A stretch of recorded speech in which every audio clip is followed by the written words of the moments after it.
संध्या। हाँ आ रही हूँ। ये लीजिए आपका टिफिन।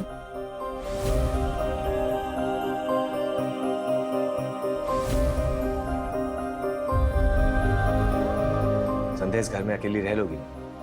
ये शहर, ये जगह तुम्हारे लिए बिल्कुल नहीं है। शादी के पूरे 3 साल बाद मुझे अपना कहने को घर और संसार मिला है।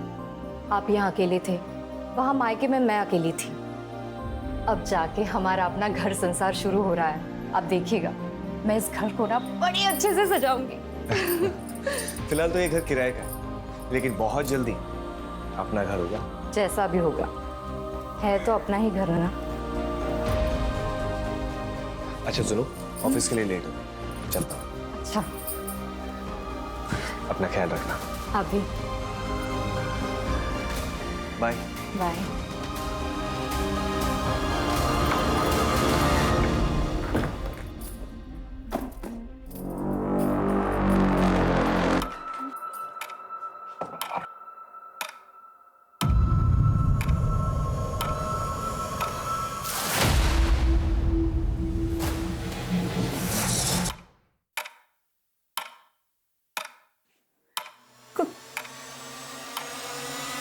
कौन है?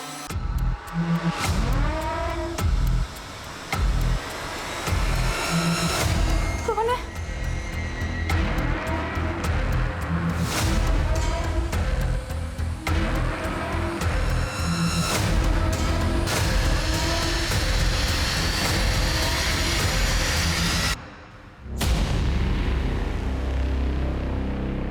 बहुत डर लगता है आपको? नहीं, तो प्रॉब्लम क्या है? डिप्रेशन। मर जाने को दिल करता। लाइफ की ये टेंशन मुझे बर्दाश्त नहीं हो रही है। आपके अंदर काफी कुछ दबा हुआ है जो आपको बाहर लाना होगा। मैं आपकी मदद करूंगा, जज भी नहीं करूंगा आपको। अरे बाबा, झगड़ा नहीं करूंगा। अच्छा तुम बैठो। अब बताओ क्या प्रॉब्लम है? दोपहर में मैं जब घर ठीक कर रही थी तो मुझे ऐसा लगा कि यहाँ कोई है। इस घर में आने जाने के 2 रास्ते हैं, एक बाहर की तरफ खुलता है और एक गार्डन की तरफ। और जैसा तुमने बताया कि दोनों दरवाजे बंद थे, इस शहर में नहीं, इस घर में भी तुम अकेली, सिर्फ तुम्हारा वहम होगा। एक काम करते हैं, तुम्हें चीयर अप करने के लिए एक पार्टी करते हैं।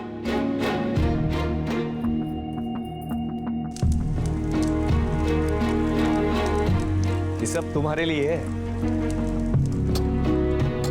इस हसीन पल को बहुत सुंदर और बनाने के लिए, आज की रात को अपनी लाइफ में संजो के रखने के लिए एक सेल्फी तो बनती है। हाँ।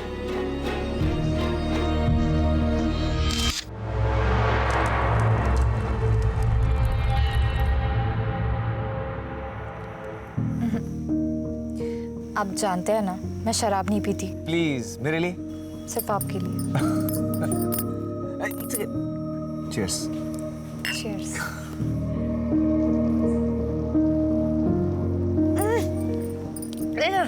अब क्या हुआ? कड़वी लग रही है। कोशिश करो अच्छी लगे। अरे बॉटम्स अप, तुम तो मुझसे भी तेज निकली। एक और।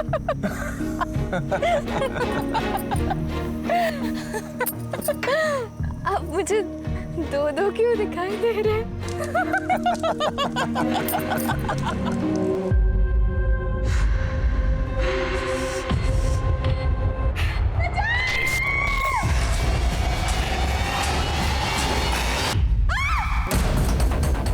संध्या, क्या हुआ? सब ठीक तो है ना? यहाँ कुछ तो है। मतलब इस घर में कुछ तो गड़बड़ है। मुझे बहुत डर लग रहा है। ये सब तुम्हारा वहम है, कुछ भी नहीं है। देखो नहीं नहीं, कुछ है यहाँ पे, कुछ तो है। अच्छा ठीक है, मैं हूं ना तुम्हारे पास। तुम सो जाओ, सो जाओ।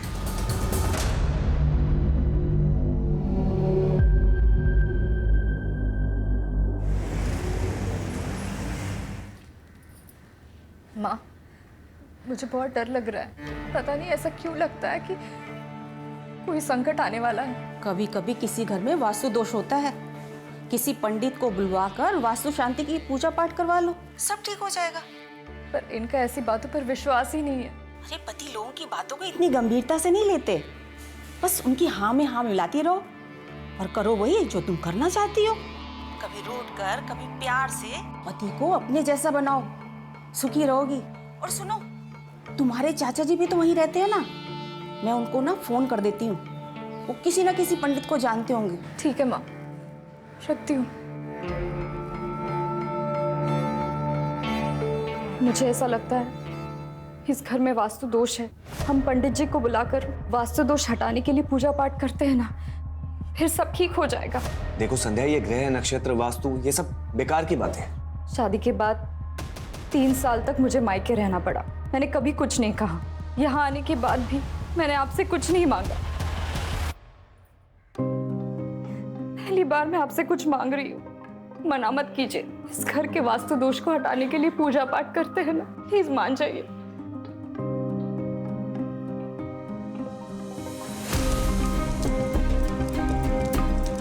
ओम भू स्वाहा तत्सवितुर्वरेण्यं भर्गो सर्वार्थ साधिके शरण।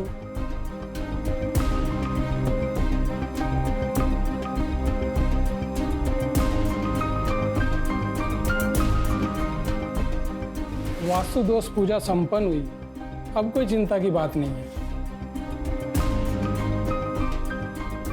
बस इस जल को घर के अंदर बाहर सभी जगह छिड़क दीजिए, सारे वास्तु दोष दूर हो जाएंगे। जी पंडित जी। अच्छा यजमान, आज्ञा दीजिए। जी।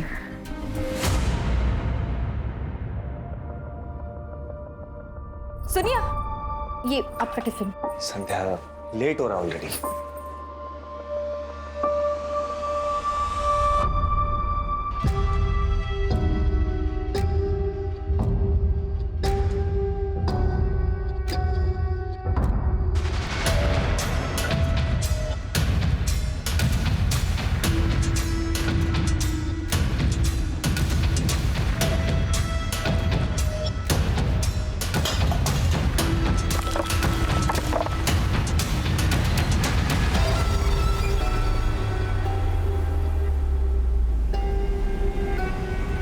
एक धक्के से कैसे टूट गया ये? हेलो, मैं संध्या बोल रही हूँ। यहाँ कोई मिस्त्री है क्या? हाँ, वो तंदूर ठीक कराना था।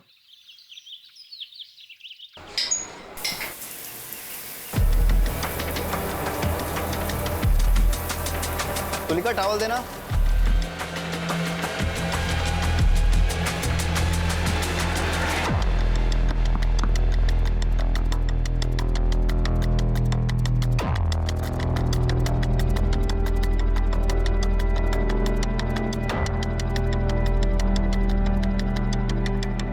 तुलिका, जब तक मैं घर वापस नहीं आता दरवाजा बिल्कुल मत खोलना।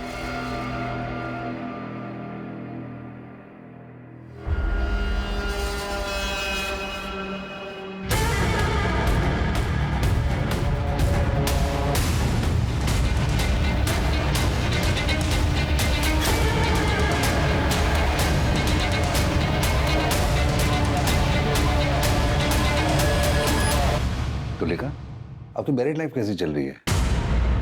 I mean love life.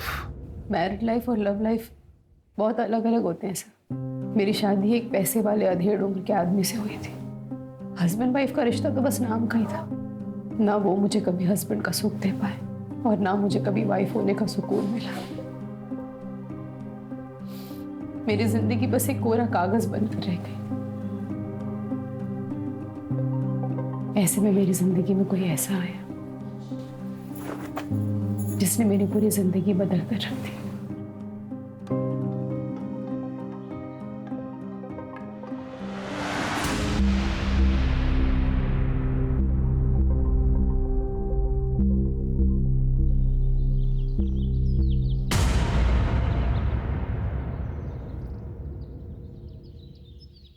ऐसे क्या देख रहे हो?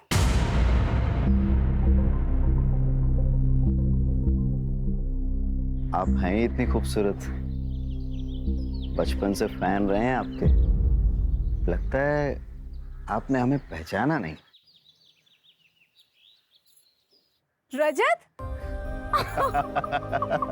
बाप रे, कितने बड़े हो गए तुम। नहीं नहीं। अरे वाह, मुझे तो नाश्ते पे किसी ने बुलाया ही नहीं। तुम कोई मेहमान हो क्या?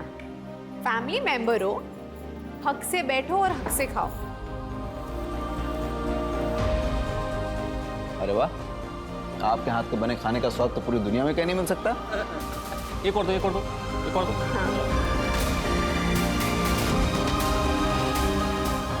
मुझे प्यार की ज़रूरत थी। मैं प्यार को एक्सपीरियंस करना चाहती थी, पर पता नहीं था मुझे कि वो प्यार मुझे एक ऐसे रिश्ते से मिलेगा जिसे पाप समझा जाता है। मैडम, इसकी तो बहुत ज़्यादा हालत ख़राब हो चुकी है। अगर इसको रिपेयरिंग करूँगा ना तो धड़धड़ा के गिर जाएगा। इससे बढ़िया का नया बना के दे दूँ आपको। भैया आपको जो करना है जल्दी कीजिए, शाम तक तैयार हो जाना चाहिए। हो जाएगा मैम, शाम।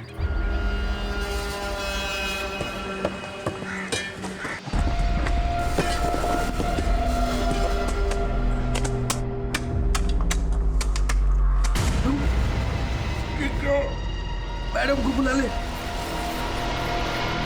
ये देखिए मैडम,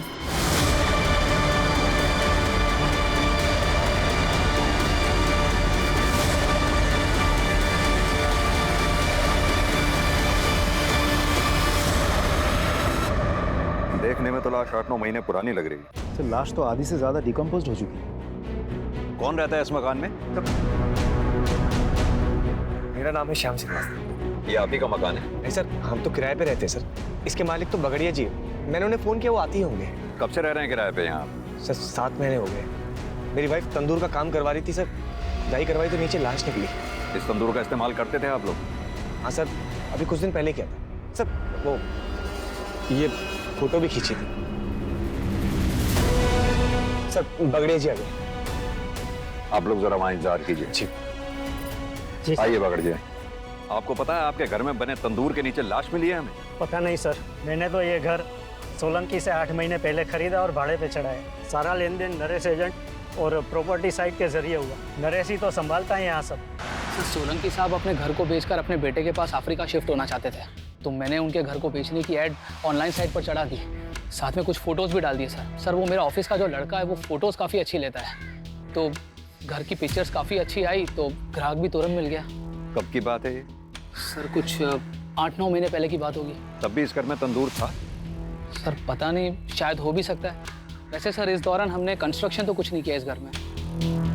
अच्छा ये बताओ, इन दोनों से पहले इस घर में कौन कौन रह के गया? सर मैं सारी डिटेल्स निकाल कर आपको बताता हूँ। लेके आओ। चलता हूँ सर। राजीव सर, इससे पहले इस मकान में जितने भी लोग रह के गए सबकी डिटेल्स पता करो। Right sir. इस कपल की बैकग्राउंड चेक करो। सर।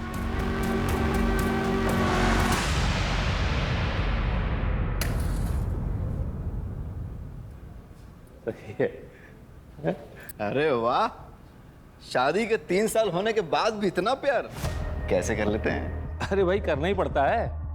पत्नी से प्यार नहीं करेंगे तो घर गृहस्थी का पंचनामा बनवाना है क्या? और इनसे प्यार करने के अलावा हमारे पास कोई और रास्ता है क्या? अरे भाई जरा संभल के।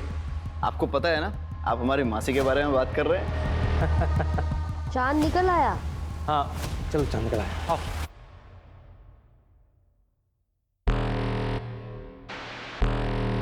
हर शादी प्यार के भरोसे पर नहीं चलती। कुछ शादियां मजबूरी की वजह से चलती रहती हैं। अगर आपकी शादी में सब कुछ ठीक ठाक था, तो ऐसी कौन सी मजबूरी थी जो आपको परेशान कर रही थी? मजबूरी नहीं सर, ज़रूरत। मेरे पति का पहला और आखिरी प्यार उनका बिजनेस और पैसा ही है। मेरी ज़रूरतों का तो उन्होंने कभी ख्याल ही नहीं रखा। अपनी इच्छाओं को दबाने के लिए रोज रात को ठंडे पानी से नहाना पड़ता था सर। और ऐसे ही एक रात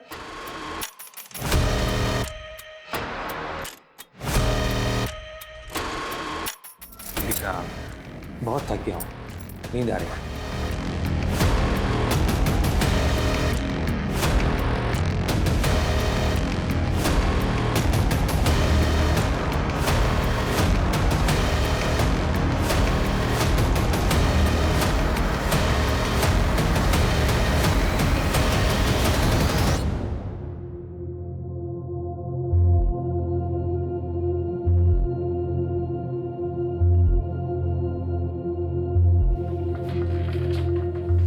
सुनिए,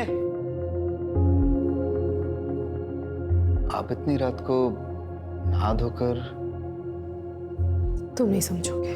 पढ़े लिखे हैं हम, सब समझते हैं और आपकी तकलीफ भी समझते हैं, लेकिन आप फिक्र मत कीजिए, हम हैं ना।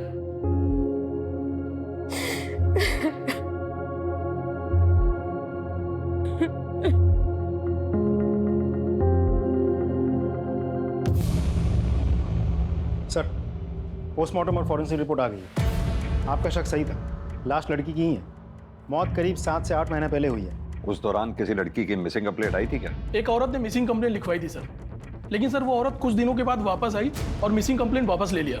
मिसिंग कंप्लेंट की किसने थी? सर उसका नाम तबस्सुम जहां है। और मिसिंग कौन हुआ था? सर तबस्सुम जहां की भांजी, उसका नाम गजरा है।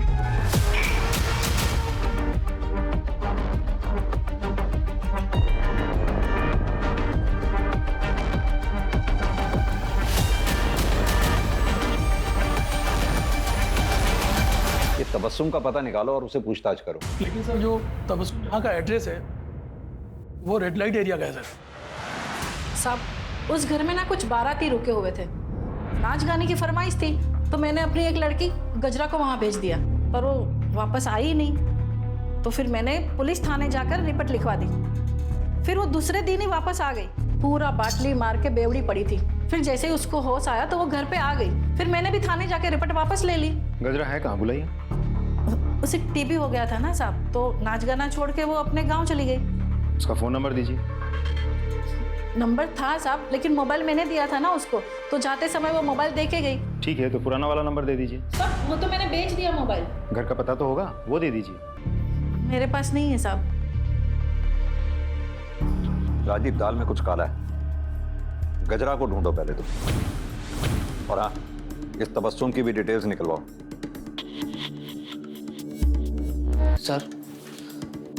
सर वो लाश वाले घर में जो लोग भी रहते थे उन सभी की इन्फॉर्मेशन निकाली है सर मैंने। सर सबसे पहले उस घर में किराएदार के तौर पर ये रजत जी और उसकी विधवा बहन तन्वी आई थी सर। उसके बाद ये घर हमने बगाड़िया जी को बेच दिया सर। और सर कुछ समय के लिए हमने पवन कौल साहब को भी ये घर किराए पे दिया था। सर उसके बाद हाँ, ये जोशी जी के बेटे की शादी थी सर, तो उसके काफ़ी सारे दोस्त आए थे यहाँ पर। रजत और उसकी बहन की डिटेल्स? सर एक्चुअली वो डायरेक्ट पार्टी थी सोलंकी जी की, तो उन्हीं के पास सारी डिटेल्स होगी। लेकिन हाँ सर, मैंने हाँ रजत जी का फ़ोन नंबर निकाल लिया सर उनके पड़ोसियों से।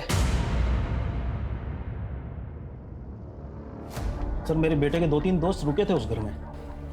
एक तो अमेरिका में उसके साथ ही काम करता है, और दूसरा जर्मनी में है, और तीसरा शायद मुंबई में कहीं काम करता है। क्या आपको मालूम है उस दौरान आपके बेटे के दोस्तों ने रात में रेड लाइट एरिया से किसी नाचने वाली को घर बुलाया? उन्होंने तो नहीं बताया था, लेकिन हमें पता चला था सर कि वो लड़की की जो मौसी है ना, उसने जब पुलिस कंप्लेंट की तब बहुत डांटा था मैंने उसे। बाद में उन लोगों ने माफ़ी भी मांग ली थी और लड़की भी मिल गई थी। केस रफा दफा हो गया था और हमने भी बात को दबा दिया था। उन सभी बच्चों की डिटेल्स इन्हें लिखवा दीजिए। जी। अजय, क्या लगता है सर, ये केस हम सॉल्व कैसे करेंगे? लास्ट की शिनाख्त भी तो नहीं हो पा रही है। वही तो राजदीप, केस उलझता ही जा रहा है। ना तो हमारे हाथ में कोई ठोस सबूत है, ना ही कोई ठोस सुराग। एक काम करो, ये पवन कौल को पूछताछ के लिए बुलाओ। इनफैक्ट पवन कौल ही क्यों, इस घर से जुड़े सभी लोगों से अच्छे से पूछताछ करो। आई एम श्योर कच्चा ही सही पर एक धागा हमारे हाथ जरूर लगेगा। फिर लाश की शिनाख्त भी होगी और कातिल भी पकड़ा जाएगा।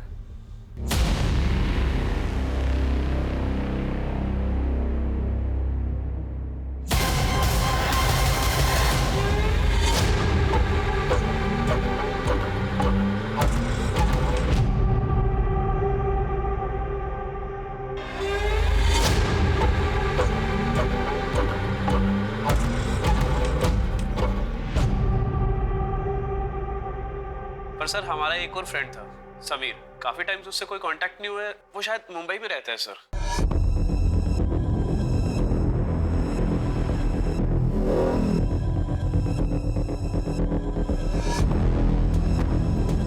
कौन से कॉलेज में पढ़े हो आप लोग? Sir city college sir. City college से समीर का एड्रेस लो और समीर की सारी डिटेल्स निकालो। Right sir. फंक्शन के दौरान जिस घर में तुम्हारे दोस्त रुके थे, उस घर में बने तंदूर के बारे में कुछ जानते हो? नहीं सर, हम तो ऑल द टाइम हॉल में ही थे, वहाँ जाने की कोई नीड ही नहीं पड़ी सर हमें।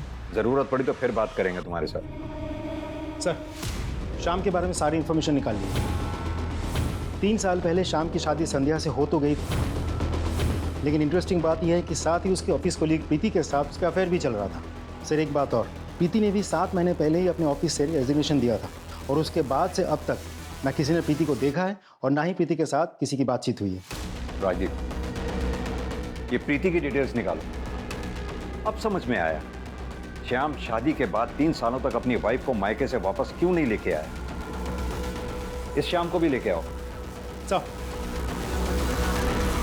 ये बात सच है कि सर प्रीति से मेरा अफेयर चल रहा था, लेकिन बड़े ही रिस्पेक्ट और रिगार्ड के साथ हम दोनों अलग हो गए। अब प्रीति कहाँ है? सर मुझे नहीं पता सर। सर उसका फोन भी बंद आ रहा है सर। उसने अपना सोशल मीडिया से अकाउंट भी डिलीट कर दिया। सर तेरे घर में तंदूर के नीचे जो लाश मिली है वो कहीं प्रीति की तो नहीं है? सर नहीं, ऐसा नहीं हो सकता सर। मैं प्रीति से बहुत प्यार करता हूँ सर, मैं उसे क्यों मारूंगा?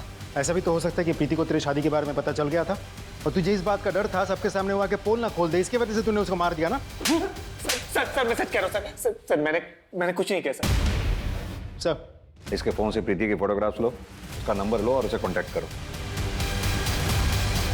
फोन दे। सर नंबर तो डज नॉट एग्जिस्ट बता रहा है। प्रीति का फोन बंद होने से पहले कहां पे एक्टिव था, उसकी लास्ट लोकेशन पता करो, उसके कॉल डिटेल रिकॉर्ड्स भी निकालो, प्रीति के ऑफिस के रिकॉर्ड से उसका परमानेंट एड्रेस भी पता करो। सर फोन कॉल आया है, बुलाओ उन्हें। जी सर। देखिए सर, मेरे बेटे के जन्म संस्कार का फंक्शन था, बहुत सारे रिश्तेदार आए थे, इसलिए मैंने वो घर कुछ दिनों के लिए किराए पर लिया था। आपके रिश्तेदार जो उस घर में ठहरे थे, क्या उनमें कोई महिला भी थी? नहीं सर, वहाँ तो सारे जेंट्स रुके हुए थे, सारी लेडीज मेरे घर पे रुकी हुई थी और उनमें से कोई भी ना तो गायब है और ना ही किसी की डेथ हुई है। उस घर में आपने अपने रिश्तेदारों के लिए क्या किसी तंदूर का इस्तेमाल किया था? सर सारा खाना तो मेरे घर पे बन रहा था और ये एक धार्मिक कार्यक्रम था, इसलिए भोग तो अपने घर की रसोई में ही बनता है ना, फिर मैं वहाँ तंदूर क्यों लगवाऊंगा। ठीक है मिस्टर कॉल, अभी आप जा सकते हैं, जरूरत पड़ी तो फिर बुलाएंगे आपको। Thank you sir. अब सिर्फ रजत ही बचा है। राजीव, भोपाल जाके रजत से अच्छे से पूछताछ करो। सर। शुक्ला, प्रीति के पेरेंट्स का पता लगाओ और प्रीति के बारे में पूछताछ करो। Right sir. धीरे धीरे मेरे और रजत के बीच की नजदीकियां बढ़ने लगी और फिर एक दिन क्या करो तुम लोग? क्या करो तुम लोग? हैं? मेरे घर में कुछ साल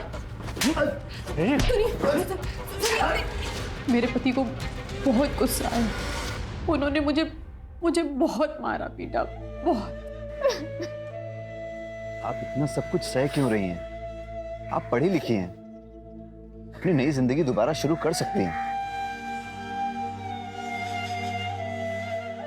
मेरे साथ अपने दिल के हाथों मजबूर होकर मैंने एक फैसला लिया और उस एक फैसले ने मेरी पूरी जिंदगी बदल दी। प्रीति ने तो हम सबसे ही रिश्ता तोड़ दिया है। हम नहीं चाहते थे कि वो अकेले वहां जाकर नौकरी करे, पर उसके तो शुरू से ही बड़े बड़े सपने थे। बस उन्हीं को पूरा करने के लिए घर छोड़कर चली गई। जब से गई है ना कोई कॉल ना कोई मैसेज। देखिए, हमें एक लाश मिली, बॉडी की शिनाख्त के लिए हमें आप दोनों लोगों के डीएनए सैंपल की जरूरत है।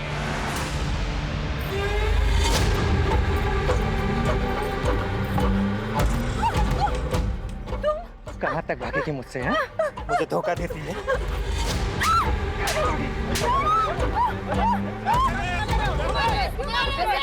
पागल है भाई साहब, पता नहीं कब से मेरा पीछा कर रहा है। तो कहीं से भी खोद के जिंदा गाड़ दूंगा तुझे। तुम नरेश के यहाँ काम करते हो? जी सर।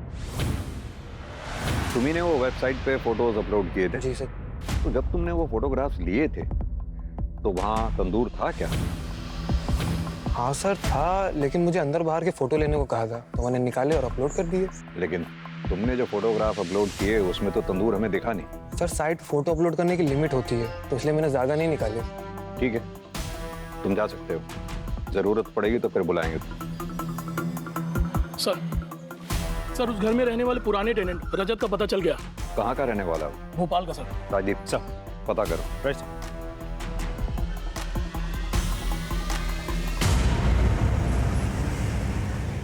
हाँ सर, हम वहीं पे रहते थे अपनी बहन के साथ। आपका नाम? तन्वी। और वहाँ का तंदूर भी कभी कभी इस्तेमाल करते थे। लेकिन आप ये सब क्यों पूछ रहे हैं? क्योंकि आपके पुराने घर के तंदूर के नीचे से हम ये लाश मिली है। क्या सर? लेकिन हम जब रहते थे तब ये तंदूर का शेप ऐसा नहीं था। क्या ये वही तंदूर नहीं है? Are you sure? 100% सर।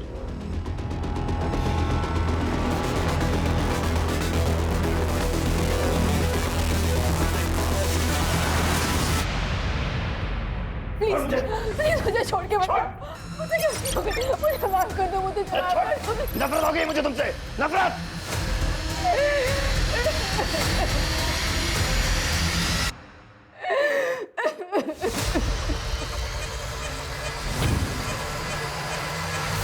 रजत ने राजदीप को बताया कि उसने पिक में जिस तंदूर की फोटोग्राफ देखी वो वैसी नहीं है जैसी उसने उस घर में देखी थी। यानी कि ये जो कुछ भी घटना घटी है वो रजत के मकान छोड़ने के बाद घटी। उस एरिया के आसपास जितनी भी बिल्डिंग मटेरियल शॉप्स हैं वहां पता करो कि पिछले 7-8 महीनों में ये हमारी सस्पेक्ट्स लिस्ट में से क्या कोई ऐसा है जिसने तंदूर बनाने जैसा सामान, सरिया, चूना, सीमेंट इत्यादि, और सबसे इंपॉर्टेंट जीटी ब्रांड की ईंटें जो हमें मौकाए वारदात से मिली थी, खरीदी हैं। हर एरिया में एक वॉचमैन होता है। वॉचमैन को पता होता है उस एरिया की एक्टिविटीज के बारे में। इस एरिया के वॉचमैन से बात करो, देखते हैं क्या बताता है।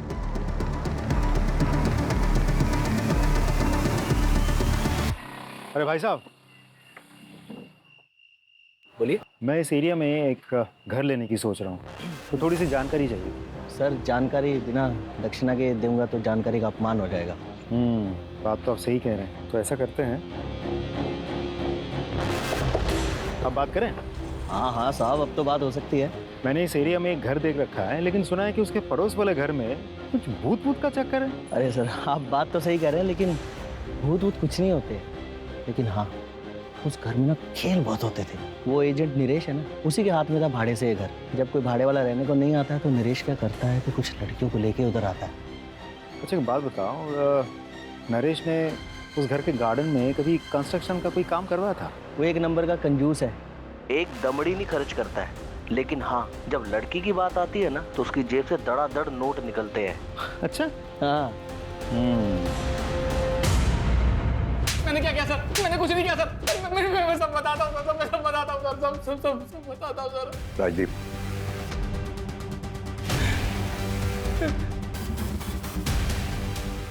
बता। सर मैं मानता हूँ कि मैं रंगीन मिजाज का इंसान हूँ, अय्याशबाज हूँ। उस घर में मैं लड़की लेकर आता था पैसे देकर एंजॉय करने के लिए, लेकिन सर मैंने किसी का मर्डर नहीं किया सर। मैंने सच्ची में किसी का मर्डर नहीं किया सर। ये भी तो हो सकता है तूने किसी को अय्याशी के लिए बुलाया हो, किसी बात पे अनबन हो गई हो, तुझे गुस्सा आया, तूने उसे मार दिया, गाड़ दिया वहां पर, अब हमारे सामने शराफत का नाटक कर रहा है। नहीं सर। राजदीप सर, इसकी सारी हिस्ट्री और ज्योग्राफी निकालो। सर मेरा यकीन मानिए सर, मैंने कुछ नहीं किया। मैंने कुछ नहीं किया सर। मैं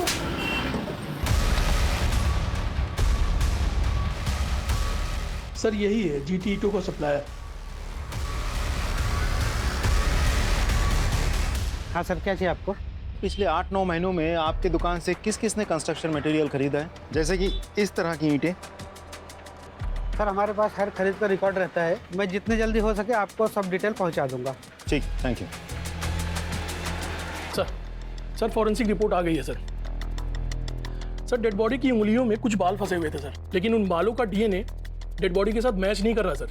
वो बाल जरूर उस कातिल के होंगे। एक काम करो, नाखून से मिले बालों का DNA हमारे केस से जुड़े सारे सस्पेक्ट्स के DNA से मैच करके देखो, जरूर उस कातिल के होंगे। और वो रेड लाइट एरिया वाले खबरी के बारे में कुछ पता चला? सर वो अभी मुंबई गया हुआ, आज शाम को वापस आएगा सर। ठीक सर।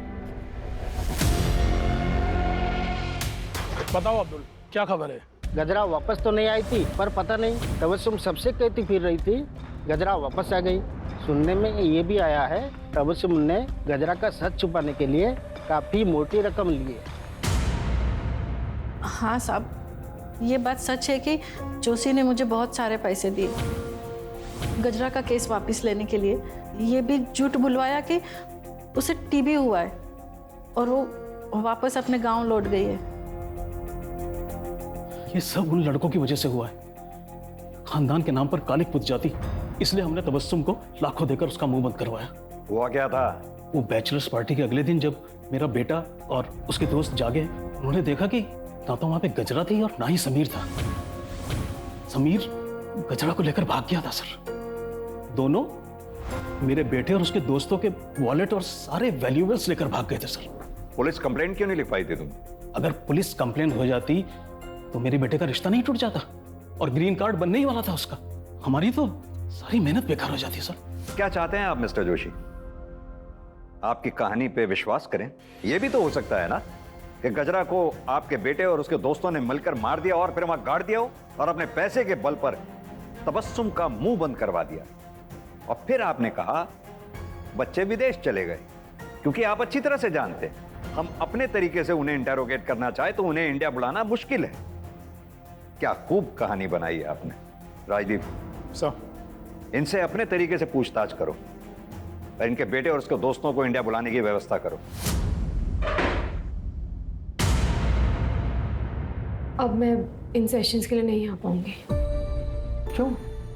वो मेरा पति, वो मेरी जान का दुश्मन बना हुआ है।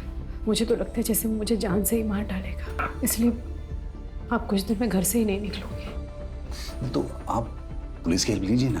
पुलिस के पास जाऊंगी तो दुनिया भर को सब कुछ पता चल जाएगा। सब मेरा मजाक उड़ाने लगेंगे और ये सब मैं बर्दाश्त नहीं कर पाऊंगी। एक काम कीजिए, आप ये रखिए, इसमें मेरा नंबर है।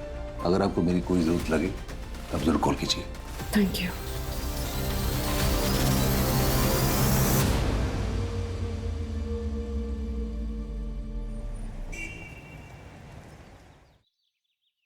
सर, समीर के आधार कार्ड नंबर से हमने मोबाइल ऑपरेटर से पूछताछ की है। एक नंबर मिल गया है जो समीर के आधार कार्ड पे रजिस्टर्ड था, लेकिन वो नंबर लखनऊ का है। हम लखनऊ पुलिस से कोऑर्डिनेट कर रहे हैं, बहुत जल्द वो हमारी गिरफ्त में होगा।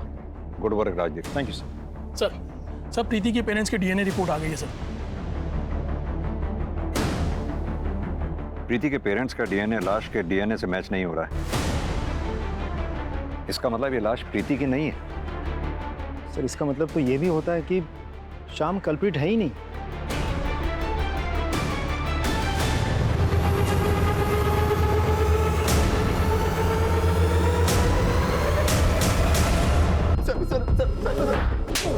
सर बताता हूँ सर मैं बताता हूँ सर मैं बताता हूँ सर। बता। सर, तुलिका मुझे बहुत अच्छी लगती थी सर। फिर हमारा अफेयर शुरू हुआ और फिर हम दोनों घर छोड़कर भाग गए सर। लेकिन सच कह रहा हूँ सर, मैंने किसी को नहीं मारा सर। मैंने तुलिका किसी को नहीं मारा। तुलिका तेरी मासी है या कुछ और? इसकी असलियत तो तेरी माँ ही हमें बताएगी। अपनी माँ का नंबर और पता दे। दे दो। मर गए दोनों मेरे लिए, मुंह दिखाने लायक नहीं छोड़ा। देखिए, हम आपकी परेशानी समझ सकते हैं, लेकिन आपके बेटे रजत और तुलिका ने आपके साथ जो किया वो गलत था। लेकिन हमें शक है कि हमने जिस लाश को बरामद किया है वो आपकी बहन तुलिका की ही है, और वो तभी साबित होगा जब उस लाश का डीएनए आपके साथ मैच होगा। दरअसल तुम तुलिका से नफरत करते थे, इसलिए तुमने तुलिका को मार डाला। नहीं सर, मैं तुलिका को मारना तो चाहता था पर मार ना सका। वो मेरे हाथों मरने से बच गई। शुक्ला, इनका डीएनए सैंपल लो। लाश के नाखून पे जो बाल मिले थे उनके डीएनए से मैच करके देखो। सर, मौका वारदात में मिली उन ईंटों को लेकर हमने गहरी छानबीन की।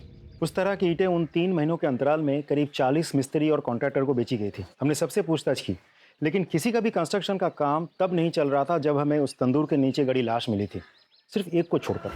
कौन है वो? सर, मिस्त्री रमेश, लेकिन वो फरार है। सर, हमें लुकआउट नोटिस जारी करना पड़ेगा। आओ। सर डीएनए रिपोर्ट्स आ गई हैं। ये रही सर।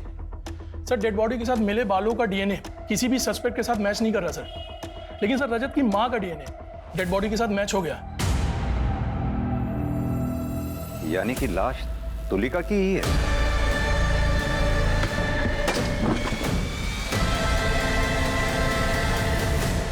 ये तुलिका के कॉल डिटेल रिकॉर्ड्स निकलवाओ। Right sir. Sir, Mistry Ramesh के बारे में पता चल गया, दीवार में कहीं छुपा बैठा है। ले आओ उसे। सब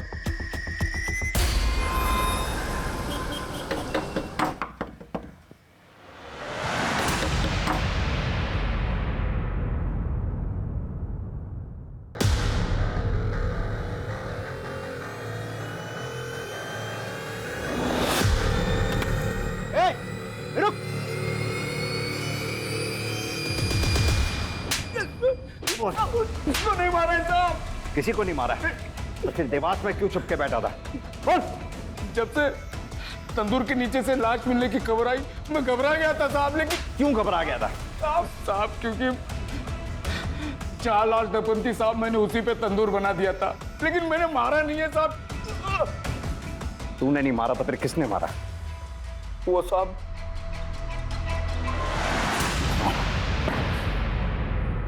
मैंने कोई मर्डर नहीं किया है। 3 बातें तुम्हारे खिलाफ इशारा कर रही। पहला, हमारे पास तुम्हारे मोबाइल लोकेशन रिपोर्ट जो साबित करती है इस बात को कि तुलिका के मर्डर के समय तुम वहीं थे। दूसरा, मिस्त्री रमेश का बयान जिसे तुमने तुलिका की लाश गाड़ के ऊपर तंदूर बनाने को कहा। तीसरी बात, तुलिका के नाखूनों से मिले बाल का डीएनए तुम्हारे डीएनए से मैच हो गया। रिपोर्ट आई जाएगी, तुम्हें बताना ही पड़ेगा सब कुछ अपने बारे में। तो अब तुम खुद बताओगे या हम अपने तरीके से पता करें डॉक्टर विनीत? बताता हूं। तुलिका ने मुझे कॉल किया था, मैं उसके घर गया था। ये सब मेरे साथ क्या हो गया?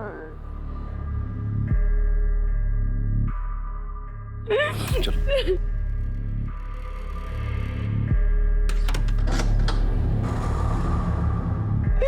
सबने मुझे धोखा दिया, सब मुझे चुप कर चले।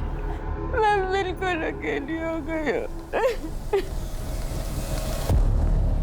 तुम ऐसा क्यों कह रही हो कि तुम अकेली रह गई? मैं हूं ना तुम्हारे साथ, तुम्हारा ख्याल रखूंगा, तुम्हारा ध्यान रखूंगा, तुम्हारे साथ रहूंगा। तुम चिंता मत करो। कि कैसी बातें कर रहे हैं आप? डॉक्टर है मेरे।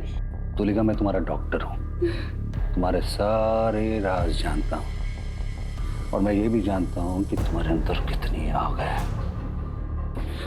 मैं जानता हूं कि तुम्हारे अंदर बहुत आग है। क्या कर रहे हैं आप? तुम्हारे इसी आग ने मेरे अंदर की आग को जला दिया है। क्या बकवास कर रहे हैं? अरे सुनो सुनो, वैसे भी देखो तुम्हारे, सुनो सुनो सुनो, तुम अपने भतीजे के साथ तो सोई हो ना, एक बार तुम मेरे साथ भी मान जाओ ना। और निकलिए यहाँ से। अरे तुलिका, तुम समझ नहीं पा रही हो, मैं चाहता हूँ कि तुम हम मिलके एंजॉय करें। मैं आपसे कह रही हूँ आप निकल जाइए, वरना मैं शोर मचाऊंगी। अरे सोच के तो देखो, तुम्हें मैं अपना एंजॉय करना चाहता हूँ, समझ के तो देख।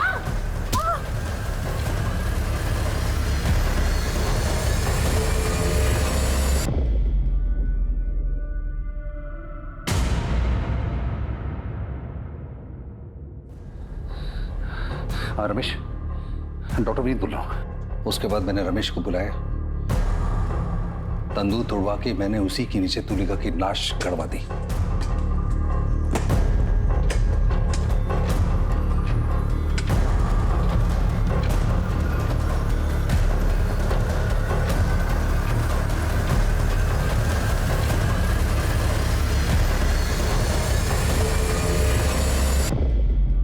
और उसके बाद मैंने फिर से एक नया तंदूर बनवा दिया।